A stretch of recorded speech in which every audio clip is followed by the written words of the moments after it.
Hello, everybody, and welcome to this new episode of Spanish Loops. Hola, Jorge. Hola, Fran. How are you doing today? Doing amazing. Let's do some intro music. And here we go.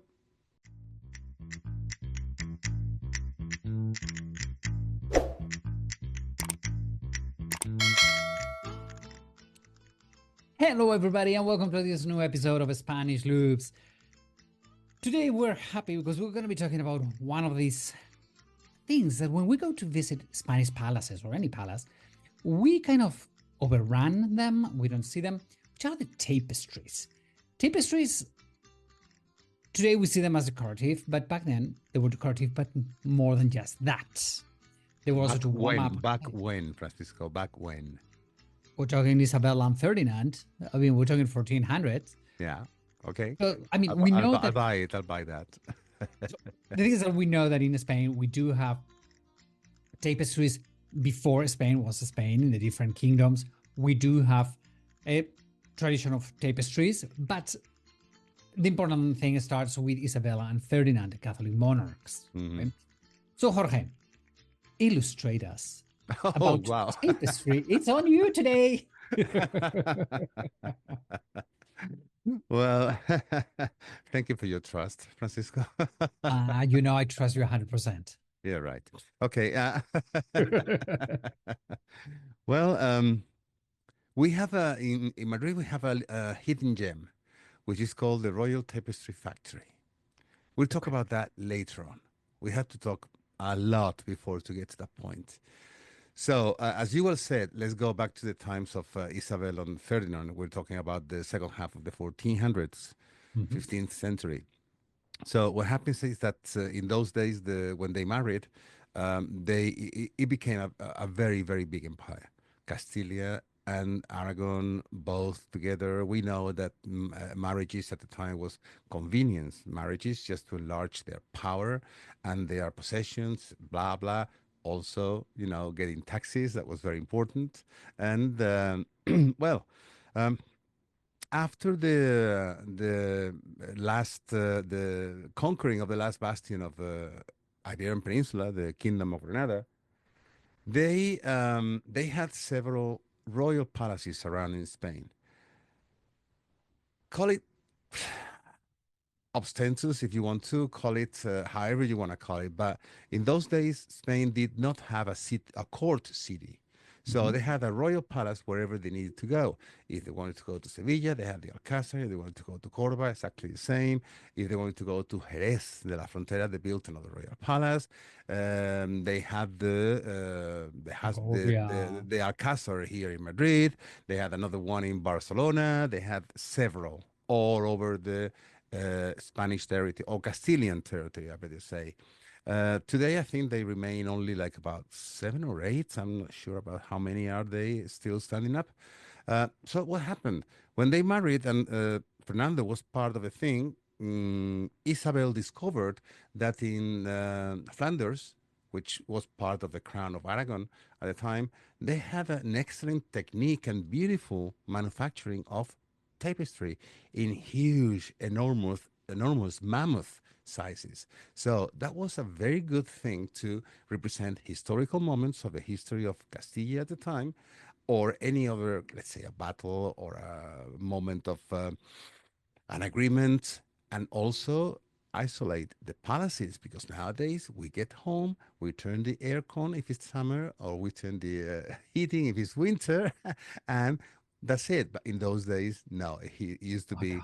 huge, big fire logs, and wasn't enough for how big the room was that. So putting all those was the purpose of decoration and at the same time isolation of the Oh, climatology at the time. I can imagine those huge stone walls, the humidity. I mean, it would Mhm. filter like crazy. Oh And then yeah, the tapestries, I guess, they would make like a curtain to not let that that's right. humidity. That's right. Yeah, that's right. But So, okay, so so the things that you're saying, you mhm, have all of these rooms covered with tapestries yeah. and you have a big chimney.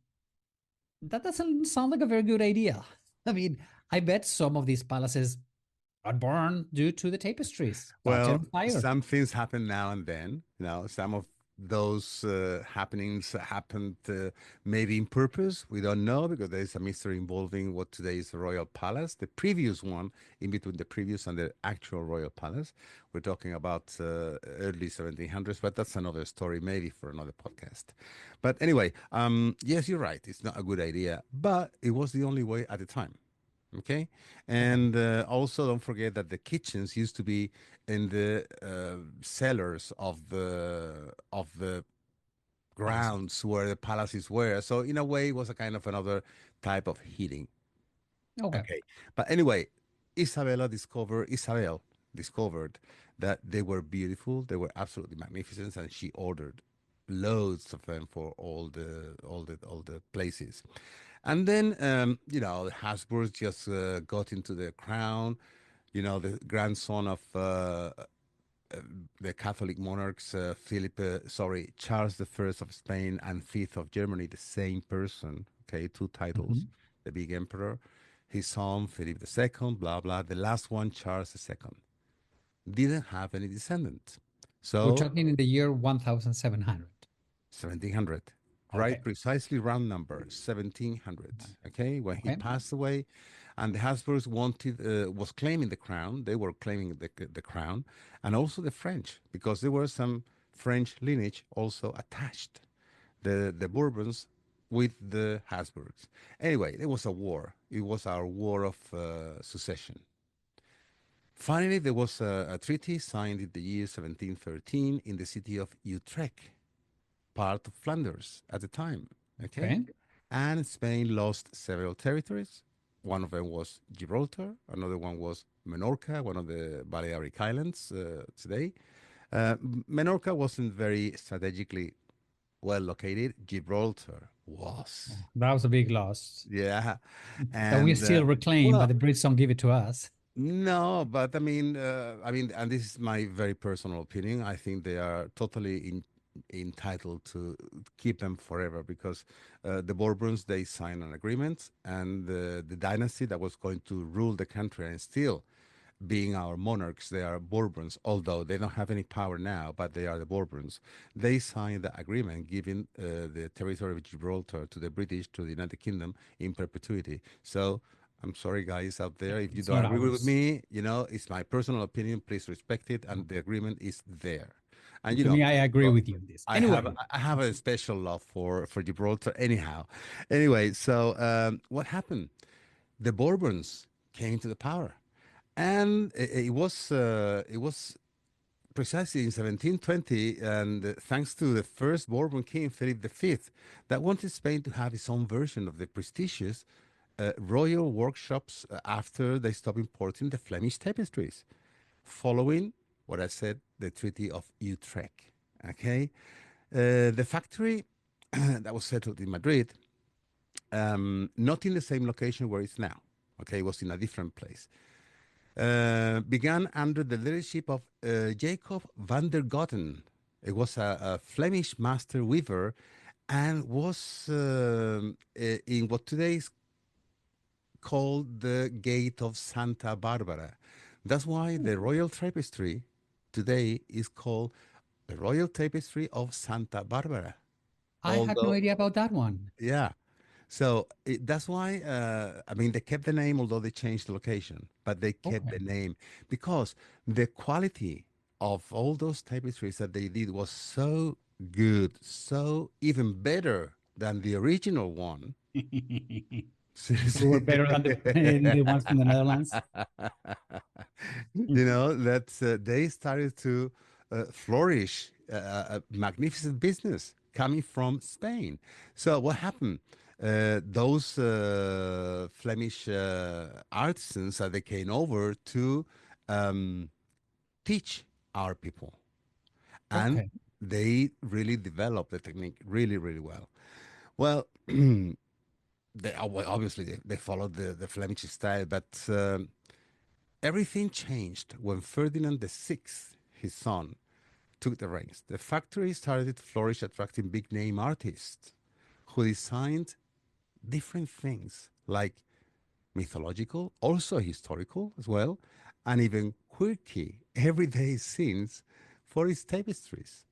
So just imagine, they weren't just art pieces, they were also decorative masterpieces for palaces from all Okay. over Europe.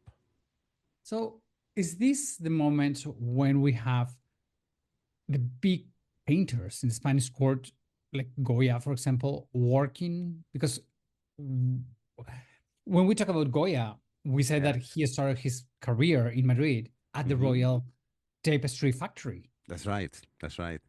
Well, you're taking the words of my mouth. You're right. It was a little bit later in time, okay, at the end of that 1700. century, like about 50, 60 years later, when it was already Charles III, the monarch at the end of the 1700s, when he started to reign, and the factory just hits its golden age.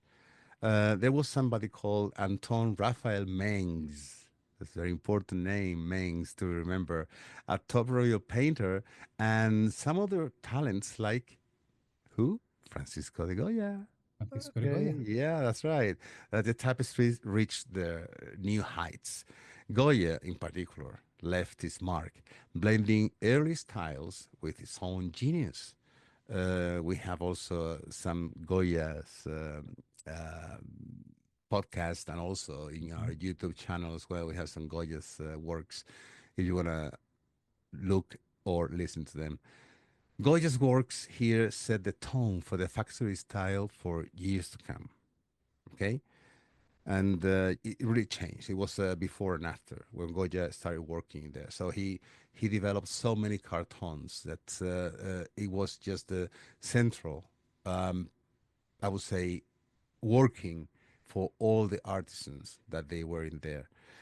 Now, let's talk about a little bit about the building itself. Okay? Okay, may I interrupt for a Yeah, second? sure. By all The means. building we're talking right now, it is from the 1720s. Hmm. Okay, or Well, well, Goya no, was sorry, later. there we go, 1800. Is it visitable? Can you go inside and see? Oh yeah, yeah, yeah, by all means, there are visits. Yeah, yeah, yeah. There are visits. Okay, They have an opening time, and they have group visits. If you just take a group there, you just book in advance. You just pay the fee and go in. And they have like two or three visits in the morning. And in winter, I think they have only one in the after lunchtime. And in summer, I think they have two because they're open longer hours in summertime because of daylight, obviously. okay, But yeah, and also you can see some of the original Goya cartons there that wow. it is part of the history of the factory. One of the things I have to say about this about the building is no, sorry, not about the building, about the artists that they work in there. Um, it's not easy nowadays to find artisans that they want to dedicate their life, spirit, and hard working to that technique.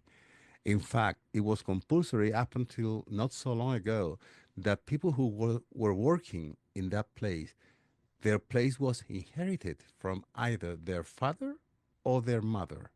And the kids were allowed to grow with them after school hours or in between school hours, or even those who could not afford to pay school, to be there learning from very early stage in their lives how to manage all the threads and the silk and the wood, tinting the clothes, the threads, sorry, Fabrics. and absolutely everything. So they were inherited. Just So imagine how that important job, and how serious they took it. well, I mean, the thing is that I would say that thanks with Goya, it's not anymore just a politician, the big battles and the whole thing. We're gonna start seeing it was like a picture for people to see. It Yeah. was people's real life being Hmm. portrayed. So Yeah. it was something very It was important. everyday scenes. I mean, a group playing in a hill with the view of the royal palace at the end, but they were just celebrating a festivity or whatever. It was like you said, like a photograph. So a snapshot. Yeah, I mean, it Yeah, makes so beautiful to yeah. think that. a job like this passes from generation to generation to generation. That's true, yeah. So that's why now, the birth rate in Spain is not so high as it used to be. So Not anymore. it's very difficult to find. And there is something to do with the work of what nowadays the Royal Tapestry Factory is doing. But just let me tell you about the building. As I was trying to say before, the factory moved. From where it was built, in where today is called as the Gate of Santa Barbara. They moved it today very, very, very close to what today is known in Madrid as the Atocha railway station. It's very close. Oh, It's just around the corner, but it's not in one of the main avenues that leads to the train station. It's in a side street, so you need to know that factory is there to go. The building is beautiful. It's neo mudéjar style, and it was from the late 19th century. As I said, that's where when they moved to where it currently is. And the architect was someone called Jose Segundo de Lema. And now is a, let's say, is a cultural heritage site. Just for a time, let's remind our listeners, Francisco, that Spain in the 20th century had a very dark period of, many, many years with the dictator Franco. Civil war in Spain started in 1936. Franco won the war, 39, and then he died in 1975. So obviously, the Royal Factory dictators don't give a damn about that. Okay. anything. Yeah. So what happened? It regained the royal status in 1982, and since then has evolved into a foundation dedicated to preserve this incredible, how you call it, craft. Yeah. Okay. Yeah. Heritage. Yeah. Heritage. That's right. Yeah. But listen, there is um, some very important things going on today because he had a little bit of decline after it was and after he gained the status of royal factory. He had a little bit of decline because obviously that is not a cheap work. I mean, Never. if you're using silk threads and you want to make like about 10, 15 or 20 square feet tapestry, And it's all handmade. everything handmade and might take months to make it. Mhm. Okay, obviously that's not cheap. It could cost up to millions. Yeah. Seriously, millions, especially if they have some kind of big tapestries. So the main purpose of the factory for some years was to repair all those um, tapestries that they were already hanging, old ones that they were hanging from all those palaces. So now and again, you used to go, let's say, the Alcázar in Segovia, which is barely an hour and a half from Madrid. Suddenly you go there, and if you are a regular visitor because you're a tour guide and you take your Mhm. groups there, and you see one wall naked, and you ask one of the guides, one of the security guards, what's happened to the tapestry? Oh no, it's been taken to repair, and they just clean, they polish the entire thing, they repatch it and everything. So that was the main purpose. But something very well, I think it was destiny.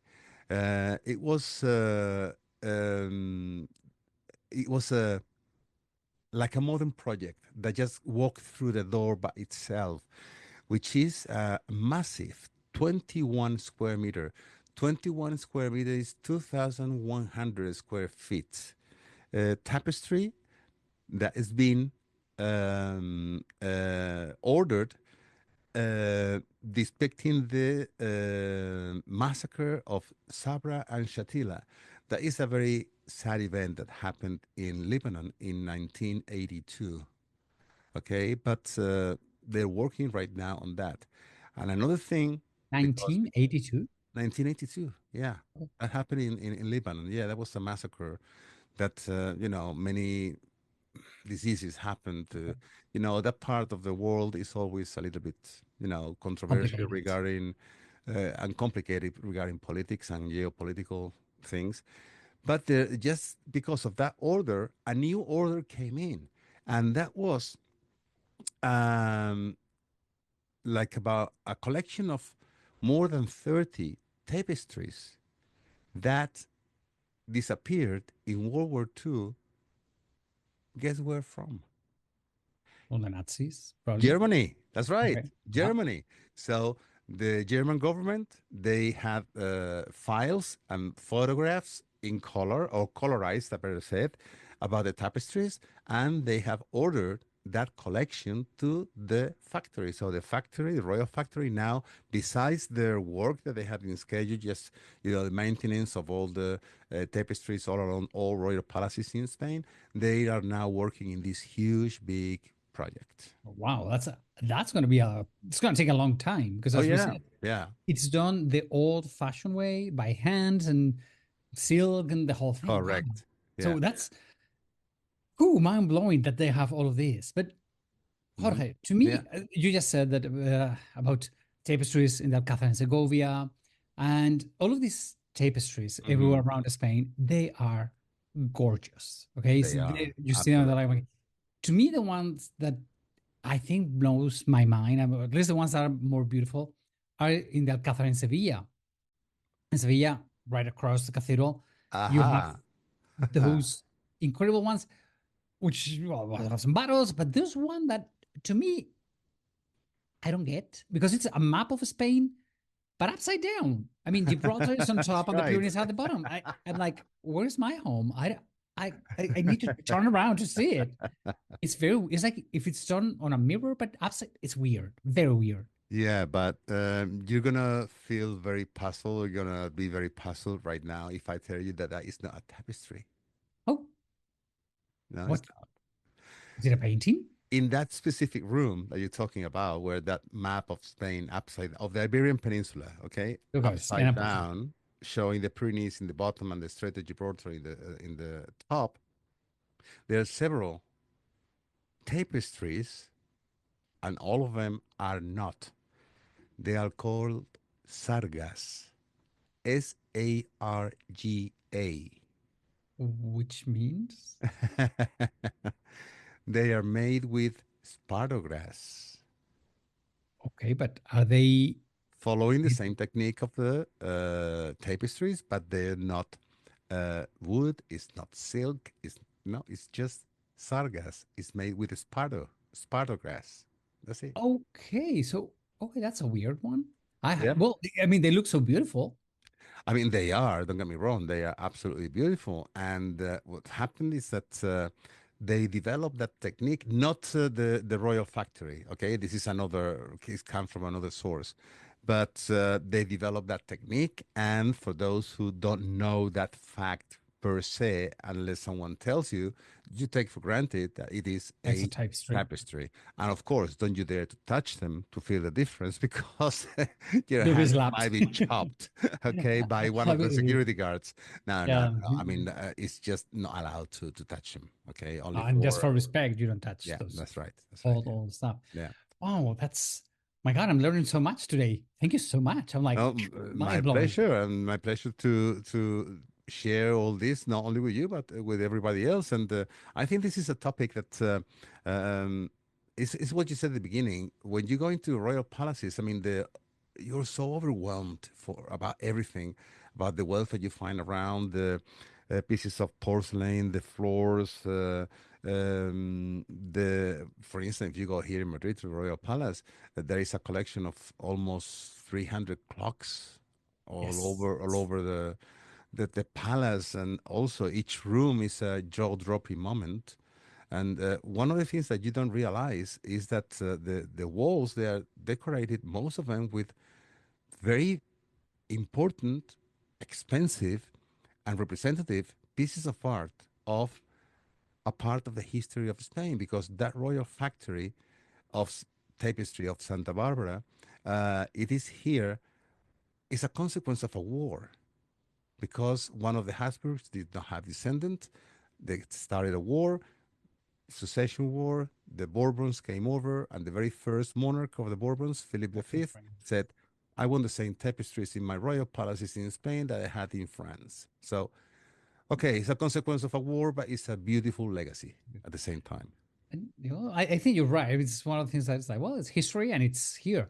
Yep. One of the things that to me, when I visit, especially the Royal Palace in Madrid that I adore, it's one of the things we're talking all along about tapestries, but the Royal Tapestry Factory, they also make carpets and they take care Rugs, of the rugs, royal carpets, rugs. the rugs, all the floor. And when you go to the Royal Palace in Madrid, in many rooms, you see those rugs, those carpets rolled, on Mm-hmm. a side because they are made to measure for That's that right. room, for that place. So they don't want tourists to step on them because obviously they're gonna get down. I mean, if you don't touch Not one of the because of tapestries, not because of the sake of being tourists. Don't get us wrong. no, It's no, no, because of the no, sake of preserving them. preserving the art Yeah. of those beautiful, beautiful carpets. Mm. So really, it's beautiful. I mean, many times if our listeners come, they visit the Royal Palace.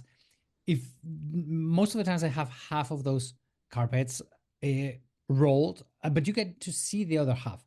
Take a look at them because they're so beautiful. I mean, they're incredible.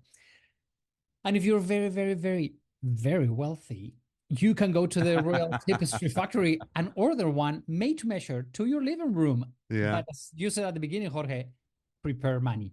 Yeah. I mean, That's right. Yeah. that's going to Good be money. Good expensive money. because, yeah, it's very expensive. But hey, it's handmade. And if you have a problem with that carpet, I think it has a life guarantee of 200 years.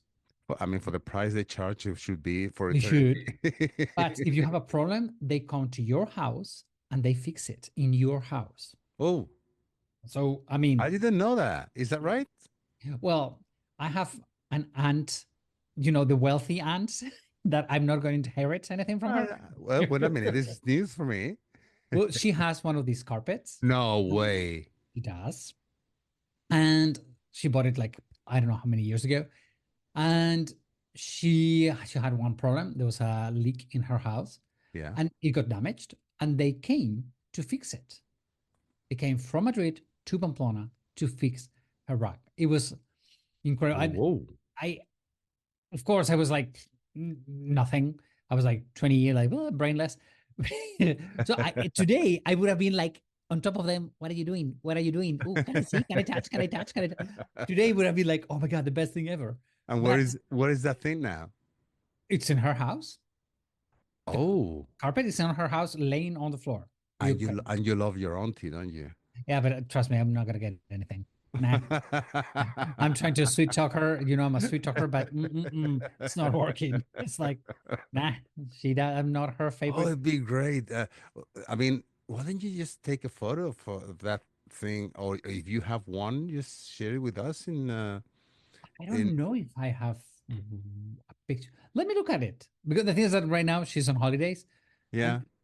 she's the type of people that goes on holidays for 3 months. It's Oh, like, nice. so it's like, yeah, like wealthy. So I don't know. Well, I don't know when she's coming back. Well, if she comes back, I'll take a picture of it. Oh yeah, I would love to see that photo. Oh my It's beautiful, goodness. Wow, beautiful, beautiful. I had no idea about that, Francisco. You are a box of surprises. Well, but hey, one thing. Obviously, you cannot come to see my aunt's carpet, but if somebody wants to see the royal carpets in Madrid, in the Royal Palace, there's one great way to do so. Talk with Jorge, and he will lead you in his Spain tour. I bet you go to the Royal Palace. Yeah, well, I have one of the tours that is called Madrid and Imperial Cities, and we go to Madrid, Toledo, Segovia, Salamanca. I can't remember right now, but yeah, thank you, Francisco, for mentioning that because you're gonna see those, and also in your spare time. I mean, it's very central, and the hotel is centrally located in the city of Madrid. On your spare time, you can just disappear for a couple of hours and go and visit the Royal factory of tapestries in Madrid. Okay. Which I think it's a great thing to do because Yeah. really it's a little museum. I mean, you have Oh, great absolutely. Yeah. sketches and everything, and it's 100% off the beaten path. I But mean, but you know one thing, Francisco, when you the visits that they go around there, they get into the workshop. They don't have a like a glass separating what they're doing one side or and you are visiting another. No, no, you go into the room where the people are working. oh God, Okay? that I mean, I've only been once. It was like a long time ago. I don't Yeah. even remember Hmm. that, but that has to be incredible to see how they were actually working. Yeah. You know, one of the techniques that they use, which is, I mean, obviously, when you are shredding the I don't know the name of the that piece of wood where the string is hanging, Yeah. you have thousands of them in your hands, and they are by color, obviously, Mhm. but they are manufacturing the, let's say, the tapestry, the rug, the whatever, from behind. Yeah. Okay, because all the knots, when you finish a drawing, and all the knots, they have to be hidden On the somewhere. back. So what happening, you are threading and making the tapestry or the piece that you're working on from behind. So what do they have in front of them? Like A if I'm mirror. looking at Okay. you right now, they have a mirror.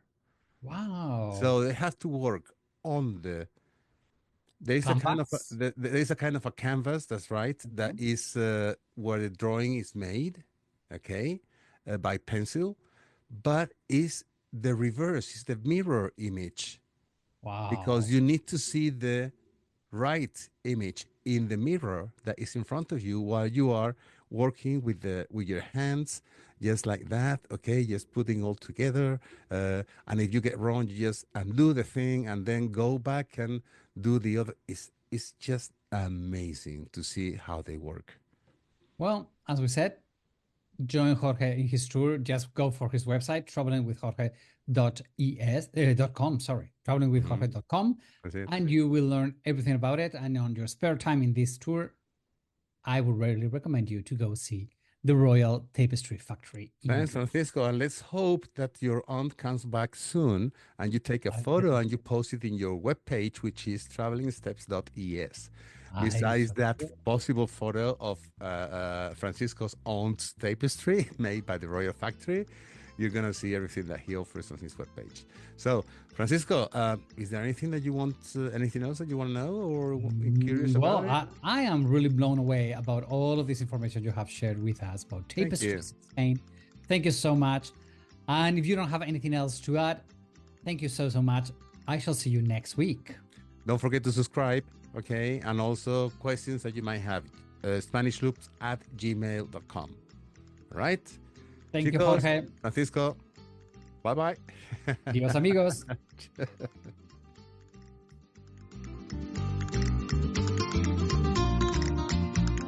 And as usual, we want to thank all our listeners for being there every week, letting us sharing our talks. Follow us in Spanish Loops in Facebook, Spotify, Apple Podcast, or your favorite platform. And in Instagram, you can find us as the Spanish Loops Podcast, no spaces altogether. If you want to find us the quickest way, just Google Spanish Loops Podcast and you will find us. Hasta la vista, amigos. See you next week.